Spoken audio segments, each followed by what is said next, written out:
Então, o que nós vemos é que, a respeito das pessoas que criam voluntariamente pela exposição da palavra ali em Atos, só creram aqueles que estavam ordenados para a vida eterna. Atos 13, 48. Então, o termo grego para ordenados é tetagmenoi, literalmente da raiz, a palavra grega tasso, que descreve ordenar, designar, estipular, assinalar, apontar, decretar. Então, creram quem? Todos quantos estavam. Esta expressão deixa claro que nenhum dos que não estavam designados, ou estipulados, ou assinalados, ou decretados para crer, creram. Então aqui é evidente, outra vez, que as escolhas voluntárias destes homens estavam em sintonia com a eleição. Ainda que eles mesmos não estivessem cientes ou conscientes disso, agindo naturalmente na sua liberdade de consciência. Todo o processo da salvação começa na eternidade, quando Deus conhece as pessoas de antemão e tem a assinatura da soberania de Deus a cada passo, não é? Incluindo a escolha voluntária do homem, que ele não sabe que está a ser impulsionada por Deus. Portanto, só podem crer aqueles que estão ordenados, designados e estipulados para crerem. Esta é a realidade bíblica, a não ser que as pessoas digam que este versículo está errado. Ou então consigam dar uma pirueta à volta deste versículo para tentar justificar este versículo de outra forma, que eu não estou muito bem a ver como, porque até hoje nunca houve ninguém confrontado com estes versículos e com o significado destas palavras que realmente tivesse justificações para elas. Normalmente o que estas pessoas que rejeitam a eleição fazem é fogem destes versículos, fogem de todos estes versículos que estão aqui a ser citados, porque não têm enquadramentos para eles. Portanto, nós, filhos de Deus, não fugimos de nenhum versículo. Qualquer versículo bíblico que seja apresentado tem um contexto, tem um enquadramento, e não, porque a Bíblia, se a Bíblia não se contraria, tudo na Bíblia pode ser bem explicado. Então, quando Jesus disse acerca desta eleição do Pai, ele disse assim, em João 6,44, ninguém pode vir a mim se o Pai que me enviou o não trouxer. Ele está a dizer exatamente a mesma coisa. Não podem crer todos quando estavam ordenados para a vida eterna. Também não podem ir ao Pai, não podem ir ao Senhor Jesus, não podem crer nele, se o Pai não os eleger para tal. Não os decretar, assinalar, estipular. Correto? É exatamente a mesma coisa. Então ninguém pode vir a mim, o Senhor Jesus, a dizer, se o Pai que me enviou o não trouxer.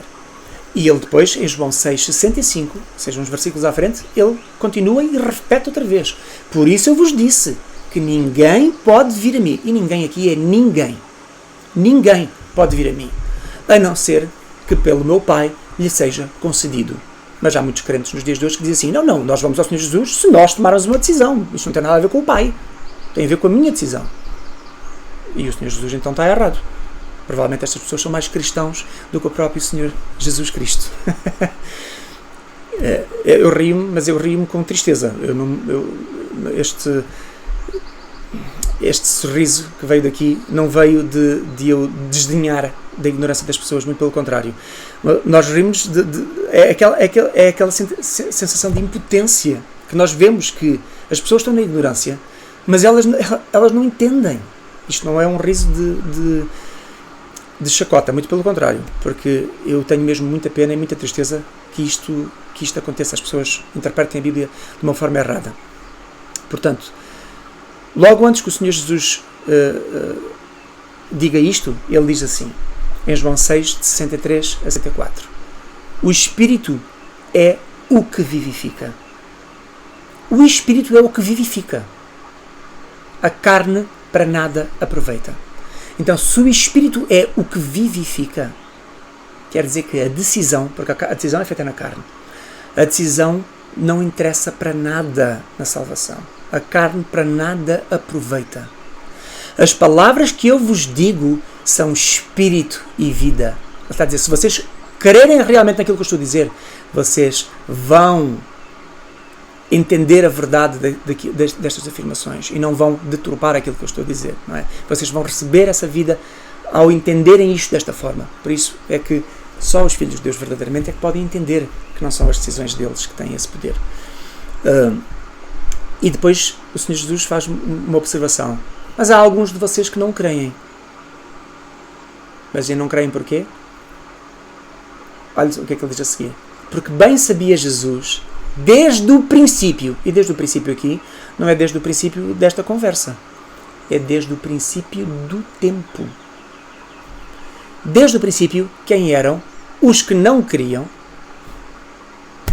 porque eram aqueles que não eram eleitos, e quem era aquele que o havia de entregar? Judas, que tinha sido chamado para essa obra má.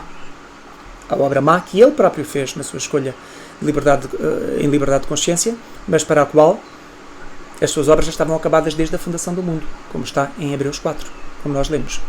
Portanto, bem sabia Deus, Jesus desde o princípio, aponta para essa presciência com que Deus elege e predestina tudo soberanamente, incluindo também a nossa liberdade de consciência voluntária e as escolhas que nós fazemos para a salvação diante daí. As escolhas que nós fazemos para a condenação, essas são totalmente nossas, são naturais. E Deus nem sequer precisa de intervir aí, porque elas estão naturalmente a serem produzidas debaixo do jugo do diabo, na escravidão ao pecado. Então, mais tarde, o Senhor Jesus, Ele mesmo diz acerca destes que o Pai traz, não é? Que o Pai lhe concede. Ele disse assim: eu rogo por eles, não rogo pelo mundo, mas por aqueles que me deste, porque são teus. Eu não rogo pelo mundo. Mas Deus quer que todo mundo se salve. Deus não morreu pelo mundo. Então porque é que o Senhor Jesus não roga pelo mundo? O Senhor Jesus estava completamente contrário à Bíblia, então. E a forma que ele estava a dizer isto era antibíblica. É isso mesmo? Claro que não. Quando está lá em João 3,16, não é que Deus amou o mundo de tal maneira? A palavra mundo é a palavra cosmos, que é a criação. Deus ama a sua criação. Quando Ele diz que Ele ama a criação, Ele não está a dizer que Ele amou singularmente cada pessoa que está dentro da criação. Ele amou a sua criação. E por amor a essa obra dele, Ele decide se compadecer de muitos para fazer com que esses homens ainda possam ser resgatados da morte e esse povo que Ele sempre quis desde o início, que reinasse com Ele eternamente, E não que toda a humanidade fosse destruída, consumida, não é? E o plano original de Deus de criar um povo, então Deus ficava frustrado nessa primeira criação e Ele tinha que fazer novos homens, tinha que criar novos homens. Claro que não. Por isso é que o Senhor Jesus diz: eu não rogo pelo mundo, eu não rogo por todos aqueles que estão fora desta eleição, daqueles que tu me dás, Pai. Todos aqueles que tu me dás, eu rogo por eles. Mas não rogo por todos os outros que tu não me deste. Não é? Por isso é que ele diz: eu rogo por eles, não rogo pelo mundo. E diz: mas por aqueles que tu me deste, porque eles são teus. Em João 17, 9. Então, estes são aqueles que o Pai trouxe, o Pai concedeu e que pertencem ao Pai. Não aqueles que tomaram decisões, encontraram em si mesmos o desejo de terem comunhão com Deus e que fizeram escolhas pessoais de acordo com esses desejos que eram só deles. Não é isso que a Bíblia diz. Portanto, a eleição é isto mesmo, que Deus tem a iniciativa de pegar em nós, ainda mortos, e eleger-nos para dar ao Filho. Ele mesmo, por causa dessa eleição, assume em si a tarefa completa de mudar o nosso coração. Não é? E nós vemos em Ezequiel 11, 19 a dizer mesmo isto, não é? O Senhor a dizer: eu lhes darei um só coração e um espírito novo porei dentro deles e tirarei da sua carne o coração de pedra e lhes darei um coração de carne. Então, isto está aqui, não é? Em Ezequiel 11, já está a apontar para aquilo que iria ser dito depois, mais tarde também, em Ezequiel 37, o vale dos ossos secos e essa vivificação. Então Deus sempre a dizer: sou eu que vou fazer esta obra de transformar o vosso coração.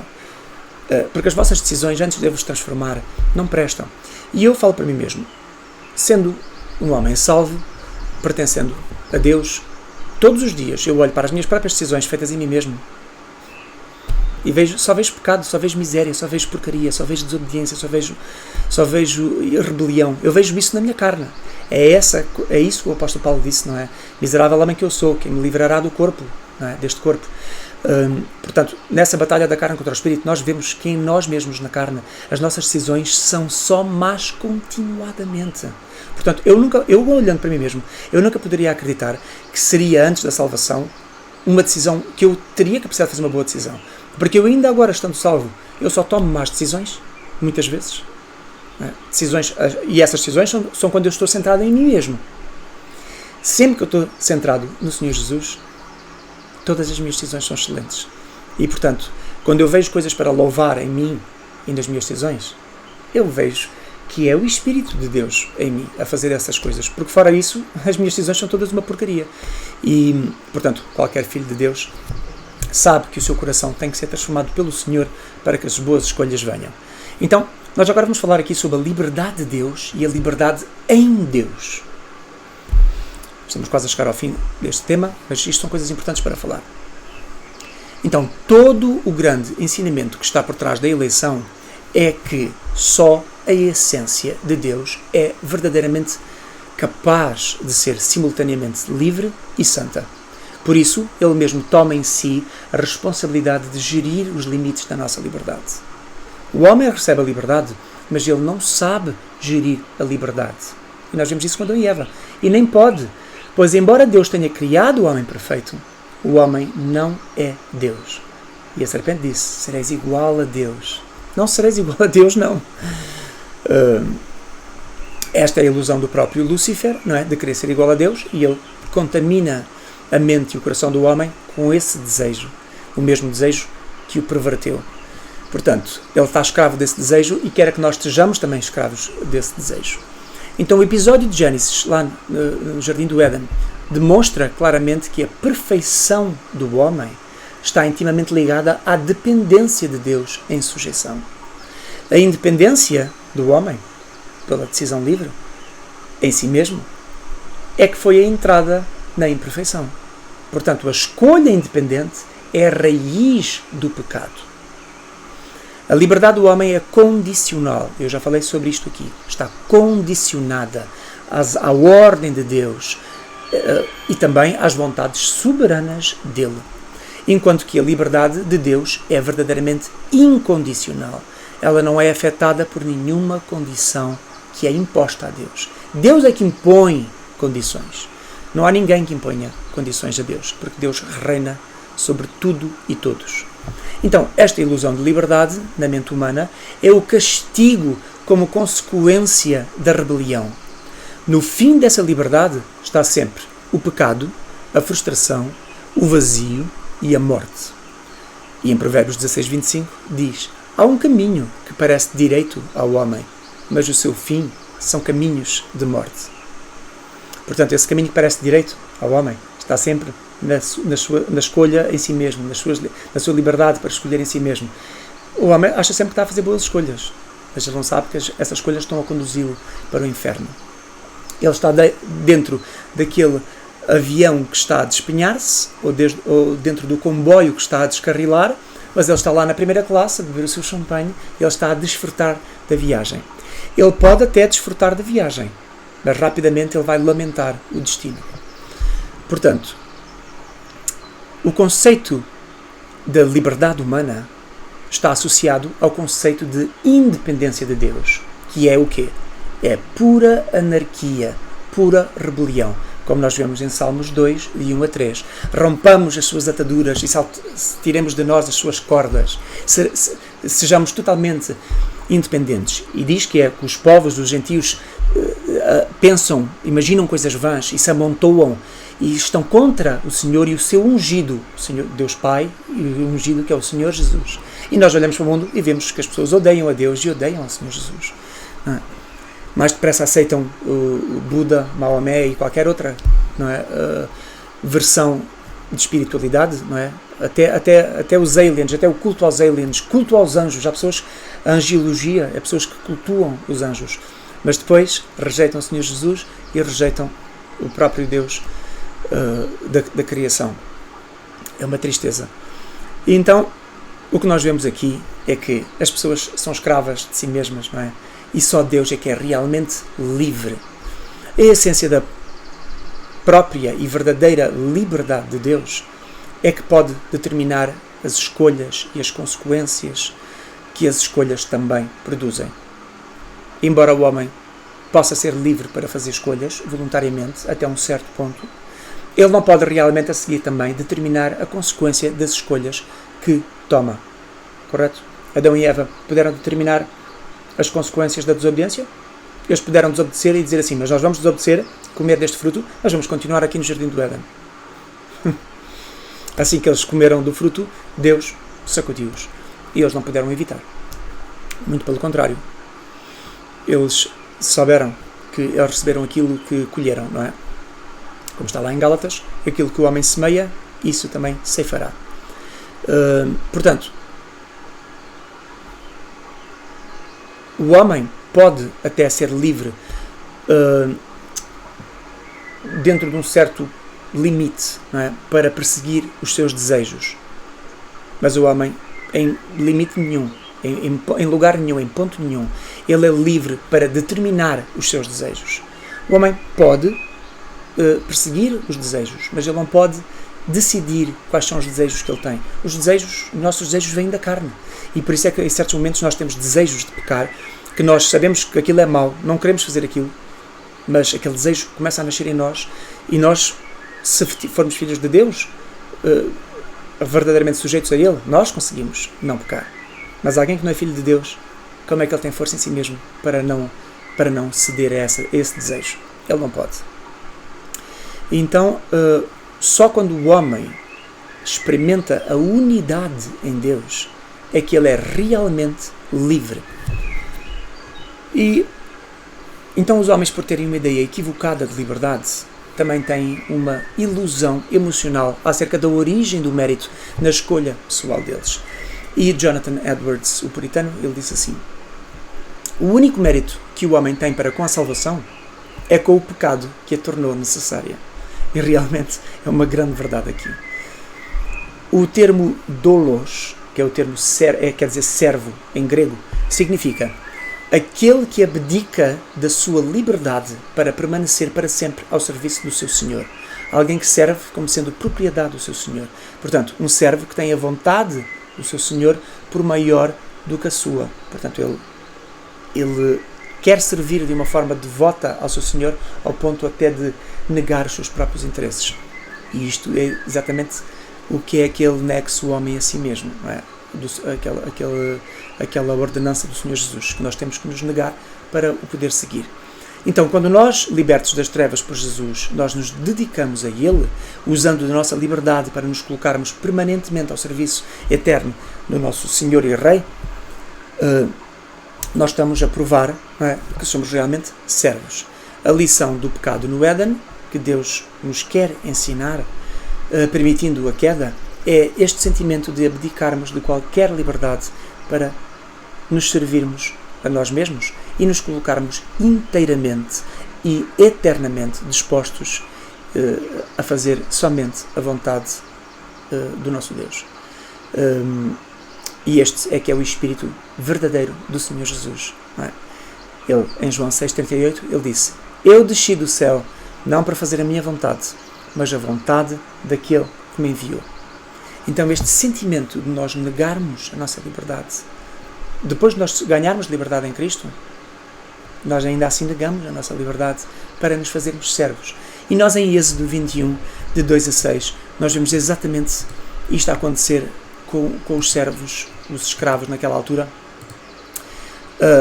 No ano do Shemitah, que era o ano da remissão dos pecados, os judeus eram obrigados a perdoar todas as dívidas. A cada 7 anos, Deus determinava, assim como o Shabat, é o sábado, a cada 7 dias, ou seja, ao 7º dia, o homem tinha que se negar a si mesmo e dedicar-se totalmente a Deus.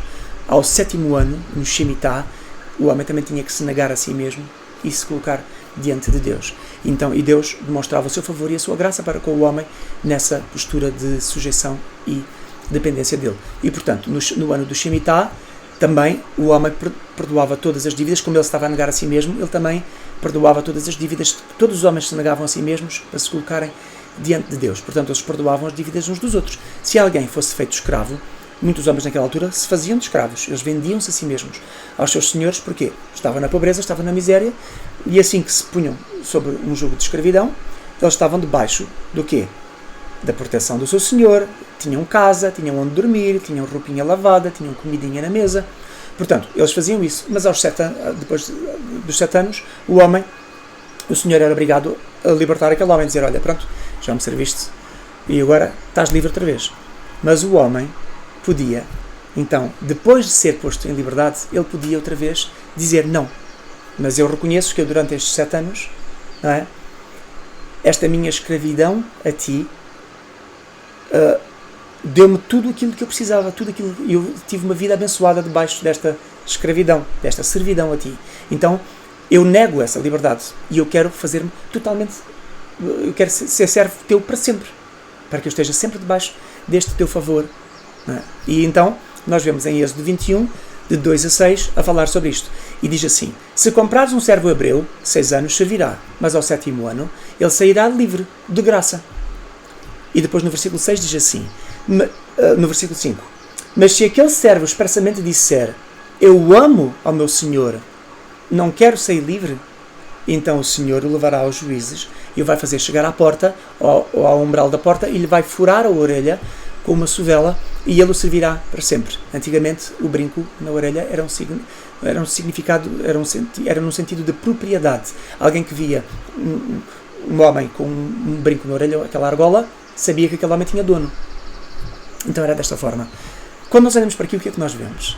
Nós vemos exatamente este simbolismo perfeito de o Senhor Jesus nos libertando da escravidão do pecado. Ele liberta-nos da escravidão do pecado, compra-nos, faz-nos sua propriedade dele e depois liberta-nos. Mas quando ele nos liberta da escravidão do diabo e do pecado, nós dizemos assim, espera aí, não, eu quero colocar-me totalmente, eu não quero ser totalmente livre. Eu quero depender de ti para sempre. Então, este serviço, esta sujeição, é exatamente o que a Bíblia demonstra que nós devemos ter em nós. Não é? E que o Senhor Jesus demonstrou, como eu citei em João 6,38. Não é? O Senhor Jesus, humilhando-se a si mesmo, fazendo-se em forma de servo. Este Espírito do Senhor Jesus é o nosso Espírito, é o Espírito que Ele passa a nós, que nós devemos ter. Portanto, nós agora vamos falar aqui desta libertação da verdade que leva à liberdade. Muitas pessoas creem que, porque o Evangelho é um apelo à consciência pessoal e voluntária dos homens, então o arrependimento também é uma ação que parte somente do homem. Mas isto não é a realidade bíblica completa. Só é possível haver salvação pelo arrependimento. Porquê? Porque primeiro alguém concedeu ao arrependimento a possibilidade da salvação. De outra forma, mesmo que as pessoas se arrependessem, não iria vir salvação nenhuma daí. Deus atribuiu ao arrependimento a possibilidade, ou seja, Ele atribuiu a salvação ao arrependimento. Então o mérito está naquele que providencia a possibilidade de o arrependimento levar à salvação. É como uma pá dizer ao homem que a usa que ela é que é a autora do buraco que o homem abriu.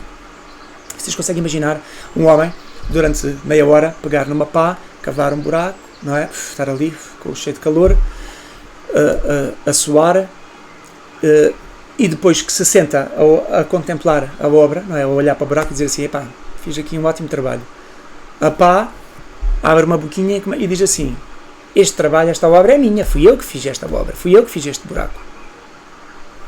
O homem diria assim, mas quem abriu o buraco fui eu, não foste tu, não é? Não foi a pá que abriu o buraco. A pá é o instrumento usado para abrir o buraco. Se o homem não usar a pá é inútil. A pá não serve para nada. A pá é um objeto inanimado que por si mesma não pode fazer absolutamente nada. O homem usa a pá para fazer. Mas o homem, se quisesse abrir o buraco, ele não precisava da pá para nada. O homem até com as mãos chegava lá e cavava um buraco. Então, o que é que nós tiramos daqui? Nós somos a pá. Nós não vamos dizer que nós temos mérito, não é? Na nossa escolha. Porque Deus é que nos usa. O Espírito, não é? Nos leva a tomar essa decisão. Portanto, a libertação vem de Deus nos libertar. Não é? Da verdade de Deus nos libertar. A verdade é que nos liberta. E nós, quando somos libertados pela verdade, nós somos verdadeiramente libertos. Eu já vou falar um bocadinho mais sobre isto em detalhe. Eu agora quero referir aqui uma citação do Charles Spurgeon também, que eu também gosto muito e também vem ao encontro daquilo que nós estamos aqui a dizer. Ele disse assim: quando eu busquei a Deus e o encontrei, eu logo descobri que afinal era Ele que me buscava primeiro. Então o mérito não está em quem se converte, mas em quem converte. Não interessa a quantidade da iniciativa humana, porque entrar no céu não provém do esforço do homem, mas de Deus que o concede. E nós lemos em Lucas 16:16 a dizer: desde então é anunciado o reino de Deus e todo o homem emprega força para entrar nele. Este empregar força para entrar no reino de Deus é o esforço humano, o esforço religioso que a religião apregoa. Tu tens que fazer assim, tens que fazer assado, tens que fazer isto, tens que fazer aquilo outro. Então está sempre centrado no homem. E o homem está a fazer aquilo, mas não porque ele foi convertido, porque a religião está a dizer que ele tem que fazer.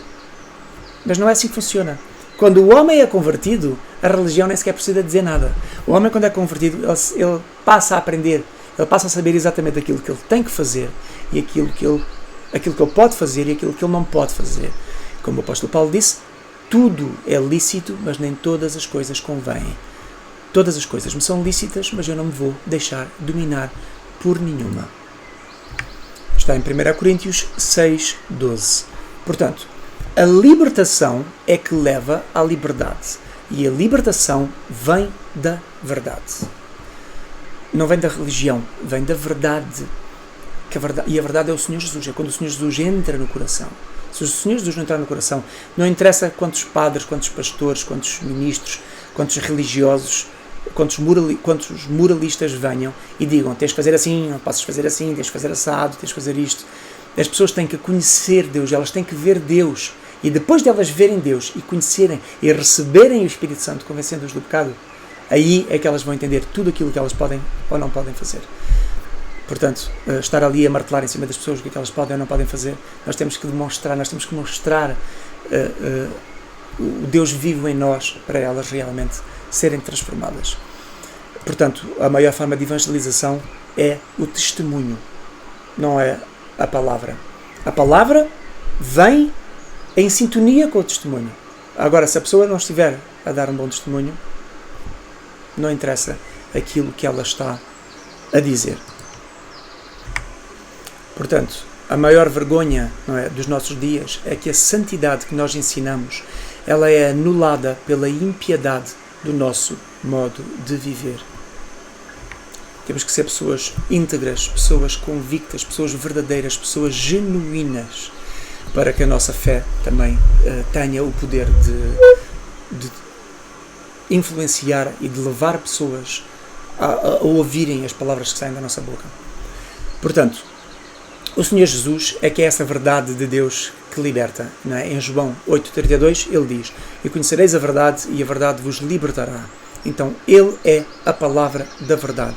E em Tiago 1,18 nós vemos a dizer assim: segundo a sua vontade, não é segundo a nossa vontade, segundo a sua vontade, ele nos gerou pela palavra da verdade, que é o Filho, palavra comunicada, que é o próprio Filho revelado, para que nós fôssemos como primícias das suas criaturas. Não é segundo a vossa vontade, vocês foram gerados pela palavra da verdade. Não é isso que diz o versículo. Portanto, nós vemos que não é a nossa liberdade, a nossa ideia de liberdade que nos faz sermos gerados de novo. É a segunda vontade de Deus. Então, agora, nós falando da vontade de Deus e da vontade dos homens, nós temos que falar sobre a liberdade de consciência e o livre-arbítrio. O que é que quer dizer arbitrar? Para as pessoas não usarem de uma forma equivocada o livre-arbítrio, porque o livre-arbítrio é uma coisa muito específica, muito particular, que vem do Espírito de Deus dado especialmente aos homens na sua conversão. Os homens pré-conversão não têm livre-arbítrio. têm liberdade de consciência. Por isso é que eu passei este estudo inteiro a falar sobre liberdade de consciência, não é? Que é o que os homens podem entender ou perceber na realidade experimentada, não é? Através dos seus estímulos, dos seus desejos, mas isto não é livre-arbítrio. E eu agora vou distinguir um do outro. Então, o que é, na realidade, a liberdade de consciência? É a capacidade natural da mente humana de processar esta liberdade temporária, que é a liberdade condicional, que eu já falei aqui também, que é concedida ao homem pela queda em pecado, não é? Na condição de que agora eles têm de se provar diante de Deus. Por isso é que nós entramos, depois do Éden, logo a ver a decadência humana, depois vem a Arca de Noé, vem Deus a trazer o dilúvio, vemos tudo isto, e depois Deus a dar uma segunda chance, não é? Ao ser humano, e depois, um pouco mais tarde, nós vemos logo Moisés e as tábuas dos 10 mandamentos, e nós vemos que a partir daí nós entramos na dispensação da lei, não é? E a Bíblia diz que a lei reinou até Moisés, ou seja, porque não havia lei, que a morte reinou até Moisés porque não havia lei, mas a partir do momento em que houve a lei veio para os homens se provarem diante de Deus mediante a lei, e para provarem o quê? Provarem que não prestavam para nada, não é? Então esta prova vai provar que a condição do homem antes da queda é que era a condição ideal. Eles estavam debaixo do favor de Deus, eram imortais, debaixo de uma completa sujeição a Deus. Mas quando eles saem da sujeição, não é? Quando querem decidir serem independentes e tomarem suas próprias decisões, então o pecado entra. Então, depois da queda, a liberdade da consciência está intimamente ligada também à culpa. O homem provando-se a si mesmo e o homem provando-se culpado. E para quê? Para que esta culpa aponte sempre para a necessidade do arrependimento. E por isso é que existe nela, na culpa, a capacidade de distinguir, de fazer o homem distinguir psicologicamente o bem do mal, mas não propriamente de escolher espiritualmente entre o bem e o mal. Então, desta forma, as suas próprias escolhas podem acusar os homens ou podem defender os homens diante da lei de Deus, mas moralmente não podem salvá-los. E em Romanos 2,15 nós lemos a dizer assim. Está a falar de os homens gentios, os homens que são estranhos a Deus, que não estão debaixo da lei, não é? Que quando eles não têm lei, eles fazem naturalmente as coisas que são da lei. Porque eles, mesmo rejeitando a lei de Deus, eles aceitam conceitos morais, que depois os fazem estar de acordo com a lei de Deus. Por isso diz, fazem naturalmente as coisas que são da lei, não tendo eles lei, para eles, para si mesmos, são lei, os quais mostram a obra da lei escrita em seus corações. Ou seja, mesmo que eles rejeitam a lei passa aos homens valores morais, e esses valores morais são enraizados na nossa consciência. Para que mesmo que os homens, rejeitando a Deus, como nós vemos na nossa sociedade, pessoas que não querem saber de Deus para nada, nem das regras de Deus, nem da ordem de Deus, mas depois submetem-se às regras e às ordens da sociedade, que estão a ser geridas por outros homens, não é? Então, se elas se submetem às regras de outros homens, não mais se submeteriam elas às regras de Deus? Então, quando eles mostram a lei de Deus escrita nos seus próprios corações, debaixo da moralidade e do sentido das obrigações morais, não é? Eles estão testificando juntamente à sua consciência e aos seus pensamentos de como a lei de Deus, afinal, é boa. E por isso é que eles são acusados ou são defendidos nas coisas que fazem, no dia em que Deus vier para julgar os segredos dos homens por Jesus Cristo, não é?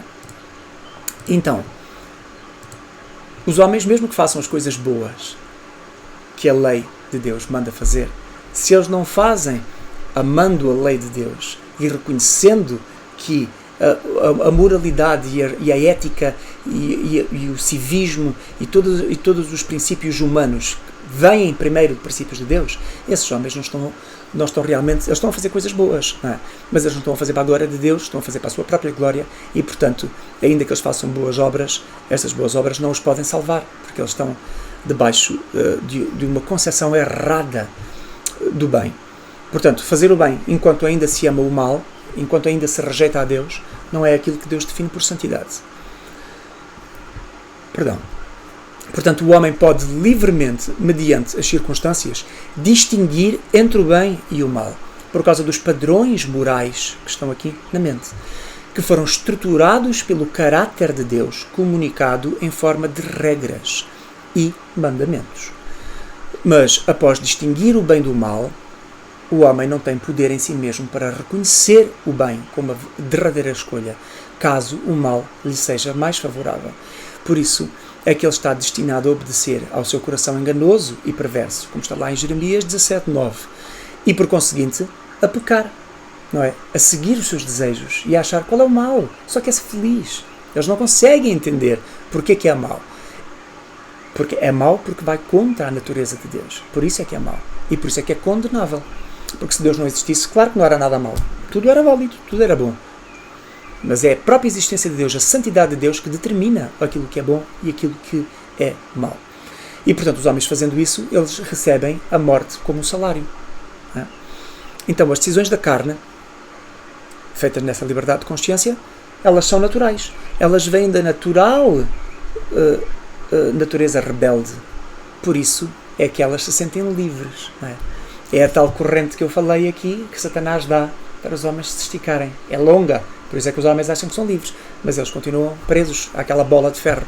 A corrente é que é tão longa que eles, por andarem quilómetros e quilómetros, acham que têm liberdade, mas não têm. Então, por isso, mesmo que as decisões, os desejos, não é, as decisões da carne sejam naturais, elas não são livres. Ainda que o homem que as tome pense que tem todo o poder de decidir sobre elas. Ele é escravo delas, por isso é que elas toma. Assim sendo, somente a carne reina sobre a liberdade de consciência, como nós vemos em Tiago 1, 14 e 15. Essa liberdade da consciência e o diabo a reinar está provado aqui nestes versículos. Mas cada um é tentado quando atraído e engodado pela sua própria concupiscência. Então, depois de havendo essa concupiscência, esse desejo ilícito, a palavra concupiscência quer dizer um desejo para fazer aquilo que é errado. Então, depois de havendo esse desejo para fazer aquilo que é errado concebido na mente, dá à luz o pecado. E o pecado, depois sendo consumado, ou seja, sendo posto em prática, gera a morte. E por isso é que nós vemos que os homens, na sua liberdade de consciência, estão a fazer isso naturalmente, a serem engodados nos seus desejos ilícitos e a receberem a morte como um salário. Então, nesta realidade da liberdade de consciência, a apresentação de conceitos como o bem e o mal são conscientes, mas são relativos dentro de uma moralidade adaptável e conveniente à natureza do homem. Sendo que a tendência, então, natural é para escolher o mal, visando somente a satisfação da carne, servindo-se a si mesmos. Mas o livre-arbítrio é diferente. É a liberdade concedida pelo Espírito Santo àqueles que são convertidos, como nós vemos em Tiago 2,12, a dizer: assim falai e assim procedei, como devendo ser julgados pela lei da liberdade. Aqui poderia ser dito, pela lei do livre-arbítrio, porque isto está a ser dito a filhos de Deus. Então, esta é a liberdade espiritual de alguém que é retirado pela graça desse jugo do diabo, não é? Para um serviço a Deus, como nós vemos em Romanos 6, de 10 a 14, que diz o seguinte: então, quanto a ter morrido, de uma vez morreu para o pecado, não é? Quanto a viver, vive para Deus. Então, se nós fomos mortos, crucificados com o Senhor Jesus, assim que o Senhor Jesus morre na cruz, é como se nós tivéssemos morrido com Ele. Então, assim que o Senhor Jesus vem de uma nova vida, né, ressuscitado da morte, nós também somos gerados para essa novidade de vida.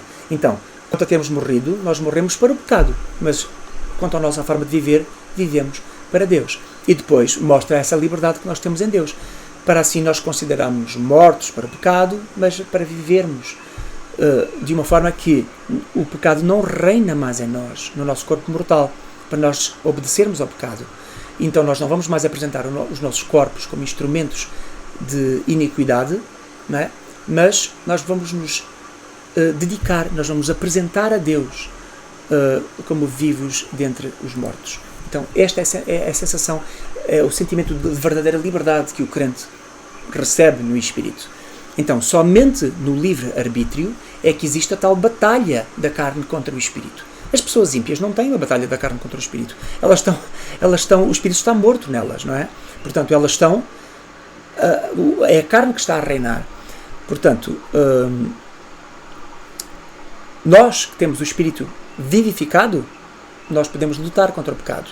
Sem a conversão, o Espírito está morto e então a carne reina vitoriosa sem oposição nas pessoas que são verdadeiramente ímpias, não é? E que estão mortas no pecado. Portanto, o Espírito agora vive e a carne deve ser mortificada. Por isso é que existe essa tal guerra espiritual entre os dois, entre a carne e entre o Espírito. Então, livre para arbitrar, que é ter livre-arbítrio, significa o quê? Que o homem espiritual tem, então, capacidade de realmente escolher entre o bem e o mal em plena consciência. O homem espiritual. Portanto, o livre-arbítrio diz respeito ao homem convertido, não ao homem antes, não é? Morto no pecado. Nós, quando vemos o que é um árbitro, não é? Um árbitro é alguém que é neutro, alguém que é imparcial, que pode tomar decisões não tendenciosas. Por isso é que no desporto ele é chamado de fora de duas equipas que competem uma contra a outra. Então, que equipas são essas que estão a competir, a lutar uma contra a outra? A carne, a equipa A, e o espírito, a equipa B. Então, estão a lutar. E quem é o árbitro que entra ali? É o Espírito Santo habitando em nós, dando-nos agora é aquela terceira voz. Nós temos dentro de nós três vozes, não é? A voz do nosso ego, pela qual a voz do diabo também introduz as tentações, não é? Mas nós não precisamos do diabo para pecar. Nós em nós mesmos somos, não é? Nós amamos o pecado. Mas o diabo, então nós temos a voz do ego e temos a voz do diabo. Mas também temos a voz do Espírito. Se realmente se o nosso Espírito tiver sido vivificado. Portanto, o Espírito é esse árbitro. E ele é que nos dá a capacidade neutra ou imparcial para decidir, não é? Para realmente tomar decisões. Não só de distinguir entre o bem e o mal, mas de fazer escolhas práticas, de escolher o bem e não o mal. Então, se um homem antes de ser vivificado, ele está espiritualmente morto, como é que ele pode tomar decisões neutras ou imparciais para escolher a Deus? Ele é tendencioso para fazer o quê? Ele é tendencioso para pecar, porque ele está morto no pecado, está escravo do pecado. Então ele não é neutro, nem imparcial, ele é tendencioso. Se nós reconhecemos que o homem está morto, como a Bíblia afirma, então nós também temos que reconhecer que ele não pode arbitrar livremente. Portanto, só um homem que é feito filho de Deus em Jesus é que tem o Espírito habitando dentro dele, tem essa terceira voz e tem a mente de Cristo operando para segundo. A mente de Cristo substitui o ego. Não é? E a voz do Espírito Santo vem para lutar contra a voz do diabo em nós. Portanto, nós recebemos essa mente de Cristo e temos ela em nós e está a operar a santidade para, segundo a justiça pela graça, nós rejeitarmos o pecado e desejarmos a justiça de Deus, não é? Em santidade. Então, aqui nesta realidade, o bem e o mal são conceitos em guerra aberta na mente e no coração do homem convertido, não só como conceitos conscientes, mas como princípios de convicção espiritual, moral e ética, sendo que a natural tendência então do homem aqui, do homem crente, seja para a santidade no desejo de servir a Deus, para a obediência, e não para se servir a si mesmo, não é? Satisfazendo a sua carne.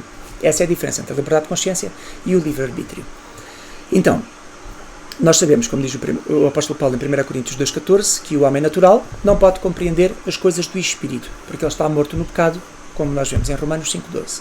Então, ele não está neutro ou imparcial, e todas as suas decisões são tendenciosas. Então, arbitrar livremente para sair do pecado para a graça é um trabalho operado pelo Espírito de Deus. Por isso é que Paulo, referente-se aos Gálatas, diz assim, em Gálatas 4:31, nós somos filhos não da escrava, mas da livre.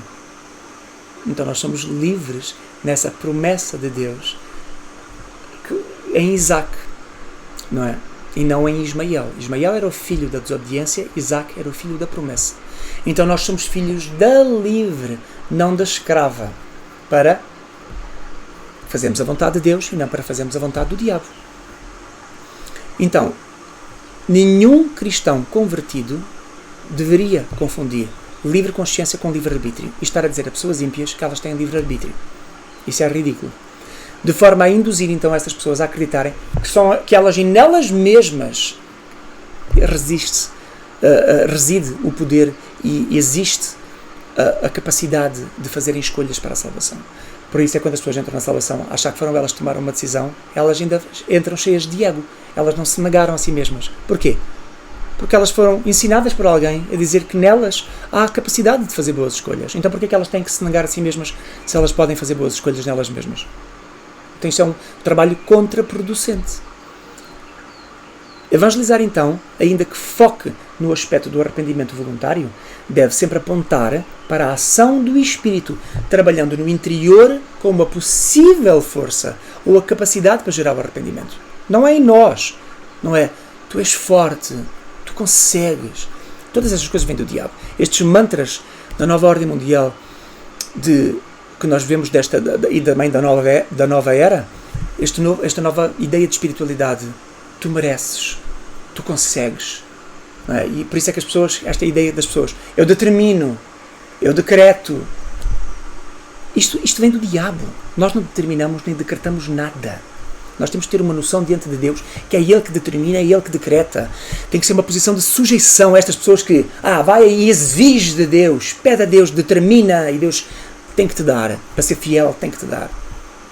Onde é que isto vem de Deus? Isto são coisas abomináveis. É teologias da prosperidade, teologias onde as pessoas não entenderam verdadeiramente qual é a posição do homem em relação a Deus. Não existe eu decretos, nem existe eu determinos. O homem não determina nada. Portanto,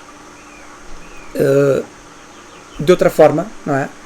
Pela emoção e não pelo espírito, um descrente pode crer por remorso e não por arrependimento, tendo-se por filho de Deus, permanecendo então ainda debaixo da ira, professando Jesus, mas vivendo para si mesmo. Porquê? Porque ele achou que foi uma escolha pessoal dele. Ele não se negou a si mesmo. Não entendeu que em si mesmo não havia possibilidade de fazer uma escolha. Então, quando ele está a tomar a escolha, ele deve saber que essa escolha só é possível se o Espírito de Deus o levar.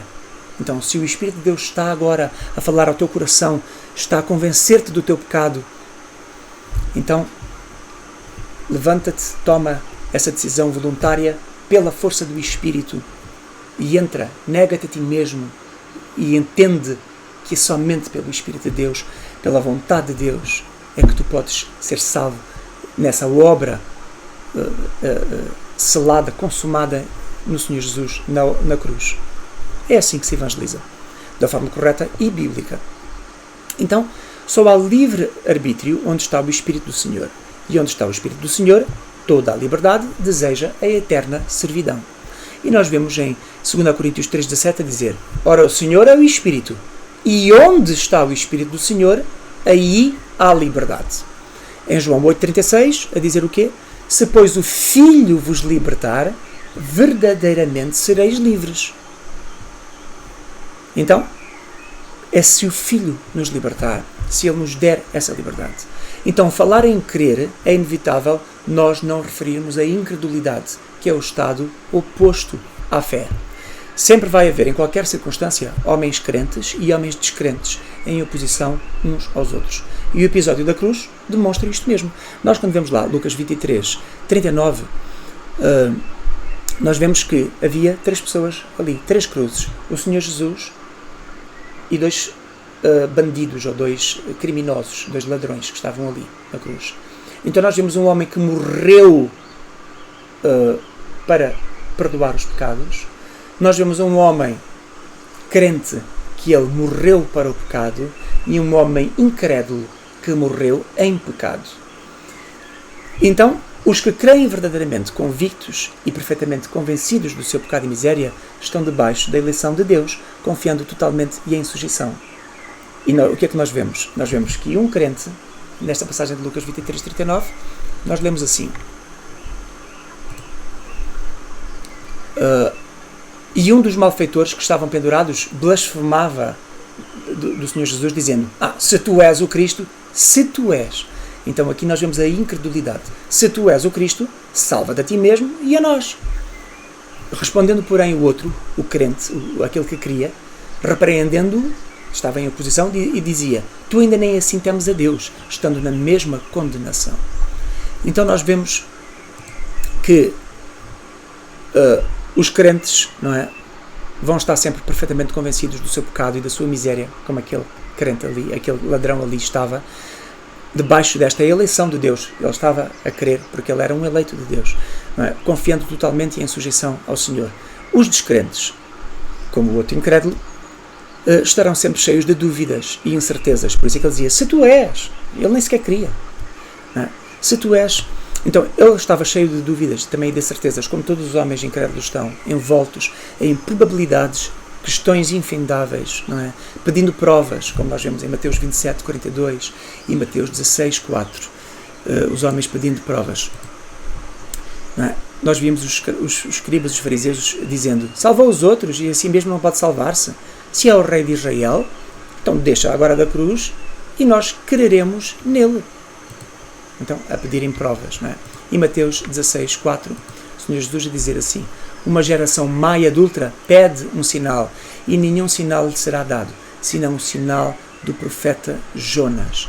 E deixando-os, retirou-se. Portanto, nós vemos que, ainda que os homens se professem da razão contra a fé, eles ainda assim têm fé em alguma coisa, seja neles mesmos, na sua mente, na ciência, ou em qualquer outra coisa que eles não creiam propriamente em Deus. Eles creem noutras coisas. Então, a sua incredulidade, a incredulidade dos homens, é sempre uma incredulidade conveniente, na medida em que, na verdade, não é que eles não creiam em Deus, mas porque Paulo bem diz aos Romanos que a própria natureza revela a Deus. Em Romanos 1:20, né? O seu eterno poder e a sua divindade se vê claramente em todas as coisas que estão criadas. Então, quando eles não creem em Deus, não é somente que eles não creiam, é que eles também não querem crer. E, porque na verdade eles não o querem, Deus não lhes dá capacidade para crerem. Portanto, eles também não podem crer. Porque o pecado os faz naturalmente desprezar a Deus para buscá-lo. Então, Deus não lhes dá esse poder. Deus não intervém para transformar essa natureza incrédula. E Deus diz: vocês querem não crer em mim? Vocês não creem em mim porque vocês não querem crer em mim. Então, porque vocês não querem crer em mim, eu também não vos vou dar a fé para vocês crerem. E, portanto, a fé é a resposta de Deus à incredulidade. Se a fé fosse inteiramente dos homens, então a sua natureza não estava propriamente perdida, porque eles podiam em algum momento descobrir a fé neles mesmos. E eles em si mesmos, então, negavam a credibilidade da Bíblia, que dizia que ninguém busca a Deus, porque eles em algum momento podiam despertar a fé e buscar. Mas nós sabemos que ninguém pode buscar. Portanto, a fé é a resposta de Deus à incredulidade. É Deus que dá essa fé.